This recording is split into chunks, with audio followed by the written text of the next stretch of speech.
കായംകുളം നഗരസഭയിൽ സ്വർണ്ണമോതിരം കാണാതായ സംഭവത്തിൽ വഴിത്തിരിവ്. മോതിരത്തിന്റെ ഉടമയെന്ന് അവകാശപ്പെട്ട് അധ്യാപിക പരാതി നൽകി. എരുവ സ്വദേശിനിയാണ് ഡിവൈഎസ്പിക്ക് അടയാള സഹിതം പരാതി നൽകിയിരിക്കുന്നത്.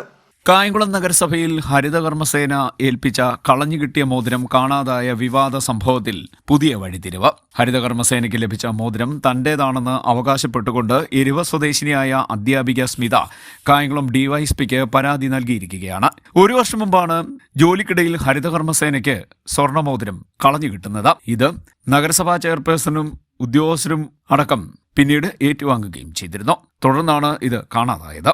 തന്റെ പിതാവിന്റെ വകയായ 1.5 പവൻ വരുന്ന ഒമാൻ രാജ്യത്തിന്റെ മുദ്ര പതിപ്പിച്ച സ്വർണ്ണമോതിരം തന്റെ കൈവശമായിരുന്നുവെന്നും കുറച്ചുനാൾക്ക് മുമ്പ് ഈ മോതിരം മാറി പകരം സ്വർണ്ണമെടുക്കാൻ സ്വർണ്ണക്കടയിൽ താൻ പോയിരുന്നുവെന്നും എന്നാൽ മോതിരം മാറി പകരം വാങ്ങിയിരുന്നില്ല എന്നും ഡിവൈഎസ്പിക്ക് നൽകിയ പരാതിയിൽ അധ്യാപിക പറയുന്നു. വീട്ടിൽ വന്ന് മോതിരം സൂക്ഷിച്ചിരുന്നതാണ്. എന്നാൽ കഴിഞ്ഞയാഴ്ച വീട്ടിലെ സ്വർണ്ണാഭരണങ്ങൾ പരിശോധിച്ചപ്പോൾ സ്വർണ്ണമോതിരം കാണാനില്ല എന്ന് മനസ്സിലായി. മാധ്യമങ്ങളിൽ വന്ന വാർത്തയുടെ അടിസ്ഥാനത്തിൽ വീട്ടിൽ വന്ന ഹരിതകർമ്മസേനയിലെ ജീവനക്കാരോട് മോതിരം നഷ്ടപ്പെട്ട വിവരം പറഞ്ഞിരുന്നു.